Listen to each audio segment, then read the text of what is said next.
जेड़ा साडे प्यारे चाया ही कोई एक नुकसान विखा मैनू, सिर सट के जेड़ा नहीं मनिया कोई एक फरमान विखा मैनू। चलो असा नहीं जेड़ा तू कीता कोई एक एहसान विखा मैनू। कैनात फरोल ते मैं वर्गा कोई एक उस्मान विखा मैनू।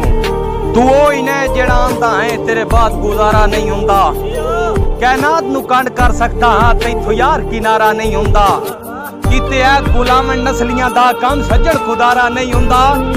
रब जिस्मान महसूस होया कोई और सहारा नहीं हुंदा। मैं अपना आप लुटा छड़िया है डाकू पहरेदार बिठा के।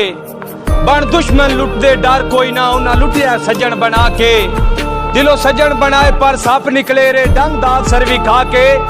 इन डरिया हुण बदा रखदा हाँ हर कदम उस्मान बचा के। मैं समझ गया जेड़ी वजह तो मुंह यकदम साथ को मोड़ गया है।